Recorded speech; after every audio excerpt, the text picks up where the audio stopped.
सरकार, मेरे पास एक खबर है जिसे सुनकर सरदार खुशी से पागल हो जाएगा, मगर मेरी एक शर्त है। कैसी शर्त? तुम्हें मुझको छोड़ना पड़ेगा। ठीक।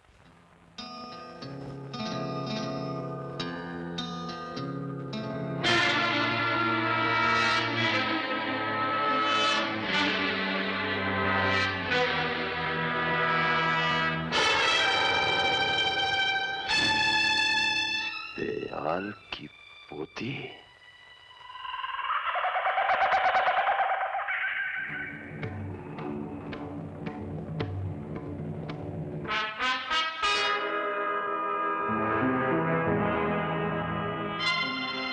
हमारे खेमे में ले आओ।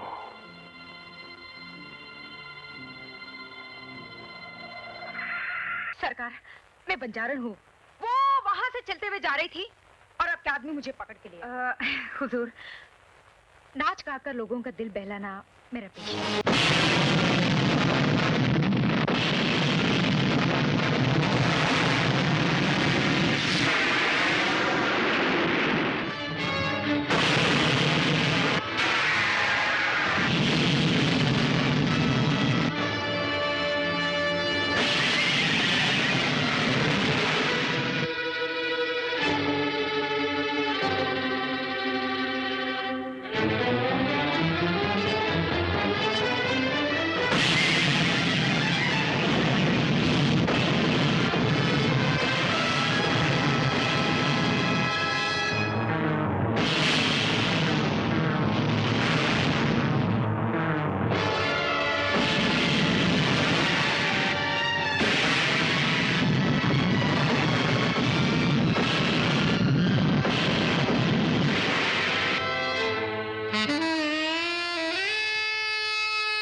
आप लोगों ने मेरी पोती ही नहीं, इस घर की जिंदगी लौटा दी है। एक ऐसा एहसान किया है मुझ पर जिसका बदला मैं अपनी जान देकर भी नहीं चुका सकता। ये लीजिए, वादे के मुताबिक 1-1 लाख रुपए। Monkey brand. Follow me. Amar. Dayal साहब, आपने जिंदगी भर मुझ पे एहसान किए हैं। अगर आज मैं आपके किसी काम आ गया, उसके इब्स में आप मुझे रुपए दे रहे हैं, शर्मिंदा मत कीजिए।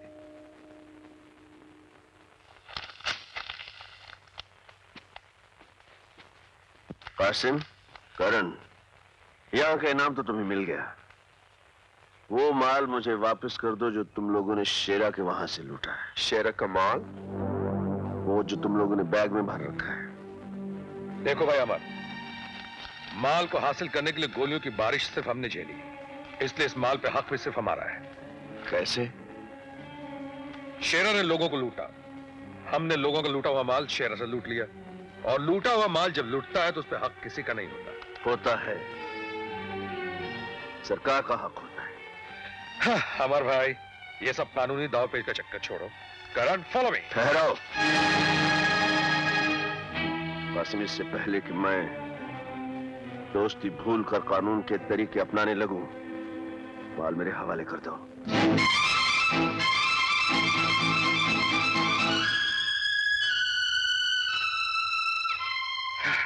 माल अगर तुम्हारे हवाले ना करूं तो? माल तो तुम्हें मेरे हवाले करना ही होगा कासिम।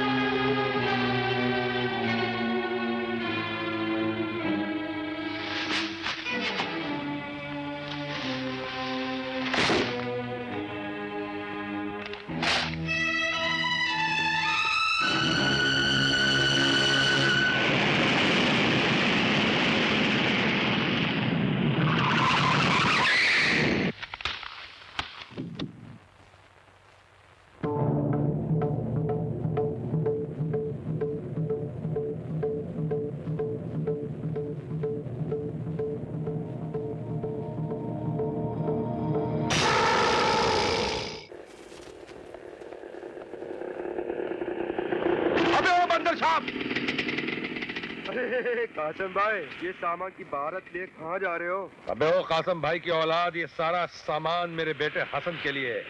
कल उसे घुमाने बरसों के बाद किसी हिल स्टेशन लेकर जाऊंगा, उसकी सारी शिकायतें दूर कर दूंगा। मगर अबे ओ मंकी ब्रांड, तू ये बन ठन के किधर जा रहा है? अपनी अम्मा से मिलने। अबे मेरा मतलब फिर किसी लौंडिया को फांस लिया क्या बे? हाँ, बड़ी मुश्किल से यार, एक्टिंग कर कर के सीमा को मैंने अपनी मोहब्बत की सीमा में आके कसी। अबे ओ लल्लू राम, सीमा निहायत ही शरीफ और इज्जतदार घराने की लड़की है। एक बात बता देता हूँ बेटा, बेईमानी के भी कुछ उसूल होते हैं, चोर भी सात घर छोड़ के चोरी करता है। अबे ओ मंकी ब्रांड, ये जो तो यही कर रहे हैं ना, साले सोच समझ के कुछ करना, ऐसा कुछ किया ना तो बद्दुआ लगे, बर्बाद हो जाएगा। तू बर्बाद है। अरे छोड़ना यार, क्यों बर्बादी की बात करता है? Okay okay, bye bye. बदतमीज, तुमने क्या प्यार को हवा समझ रखा है? तुम क्या मुझे उन आमावारा लड़कियों में से समझते हो जिनके साथ तुम कोई भी बेहुदा हरकत कर सकते हो? लेकिन मैं। खामोश। सीमा, मैं बहुत शर्मिंदा हूँ। और सारी जिंदगी शर्मिंदा रहोगे। अगर ज़मीर नाम की कोई चीज तुम्हारे इस खूबसूरत चेहरे की गंदी आत्मा में मौजूद है तो। सीमा प्लीज मुझे माफ कर दो, मैं तुमसे प्यार करता हूँ। प्यार किसे कहते हैं, पहले ये जाकर किसी शरीफ और इज्जतदार इंसान से पूछो, फिर अपने आप से सवाल करो, क्या तुम इस लायक हो?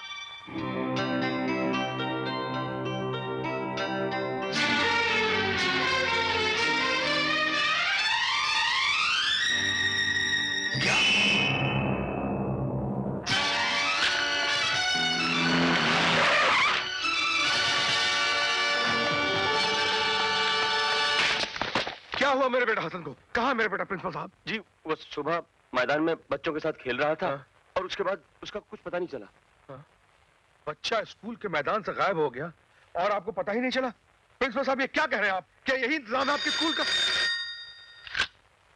हेलो, जी हाँ है, आपका फोन है। मेरा फोन? हेलो हेलो कासिम, तुम्हारा बेटा हसन इस वक्त हमारे पास है। मेरा बेटा तुम्हारे पास है? हाँ। कौन बोल रहे हो तुम? यह जानने की तुम्हें कोई जरूरत नहीं है। तुम बिना किसी से कुछ कहे चुपचाप स्कूल के कंपाउंड से बाहर आ जाओ।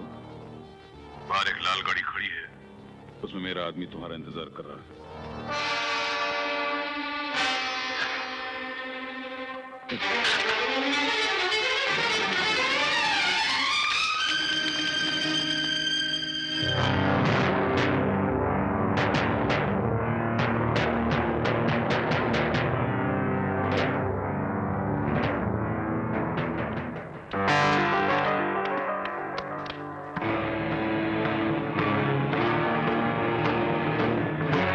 शेरा, तुम? तुम क्या समझे थे कि शेरा मर गया?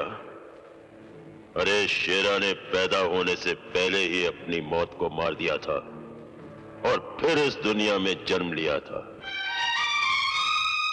मेरा बेटा कहाँ है? हिफाजत से है, देखना चाहोगे?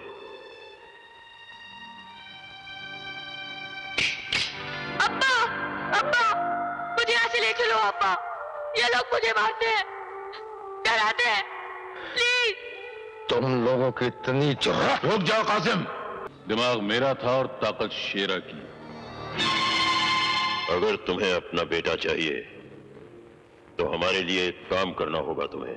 जिन बस के मुसाफिरों को अपने कब्जे में करके हम सरकार से अपने 25 आदमियों को छुड़ाना चाहते थे, उस प्लान को तुमने बिगाड़ दिया। और अब हमारे उन 25 आदमियों को जेल से छुड़ाने का काम भी तुम्हें ही करना होगा। ये नामुमकिन है। नामुमकिन? अगर तुम मेरे अड्डे पर हमला करके मेरे कैदियों को छुड़ाकर ले जा सकते हो तो मेरे 25 आदमियों को जेल से छुड़ाना तुम्हारे लिए कोई नामुमकिन काम नहीं है। और अगर तुम ये नहीं करोगे तो जानते हो तुम्हारे बेटे का क्या हशर होगा? मैं कोशिश करूंगा। कोशिश नहीं, करना होगा। कासिम, सोच क्या रहे हो? यह काम तुम अपने बेटे को नई जिंदगी देने के लिए करोगे जो इस वक्त मौत के जबड़े में बैठा हुआ है। कर डालो। हाँ। एक बात और, मुझे मेरे 25 आदमी चाहिए, पूरे 25। अगर एक भी कम रहा। हसन, अल्लाह तेरी हिफाजत करेगा बेटे। इस बाप बेटे की बड़ी मुसीबत की घड़ी है बेटे। हिम्मत रखना, मैं बहुत जल्द वापस आऊंगा तुझे ले जाने के लिए। देख, इस मुसीबत की घड़ी में अपने बाप का साथ देगा ना? या परवरदिगार।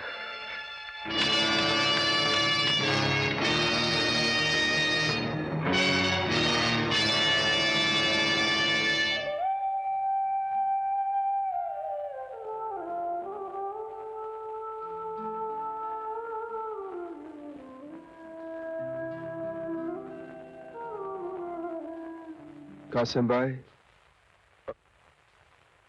सीमा के बारे में आपने ठीक ही कहा था। आज मैंने एक फैसला कर लिया है, जीऊंगा तो इज्जत वालों की तरह और शादी करूंगा तो सिर्फ सीमा के साथ। घर बसा लेना दोस्त, लेकिन औलाद को कभी जन्म मत देना।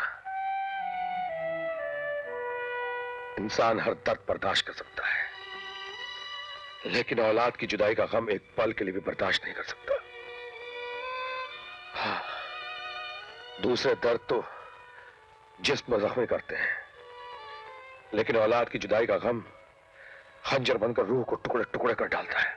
क्या बात है कासिम भाई,